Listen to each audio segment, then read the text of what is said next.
Once you have your Google Ads account set up, you can do a lot of things. This video is brought to you by EpiPies Academy. And it should look like this for you when you log in.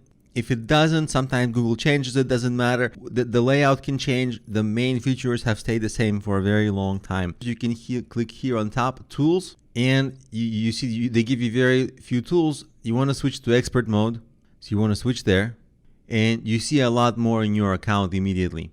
Now, out under Tools, you get all of this. Look at this, a lot of stuff. You get the keyword planner, performance planner, you get a lot of little features that you can work with. You'll be able to connect this to your analytics, track conversion, search attribution. These are all really useful things.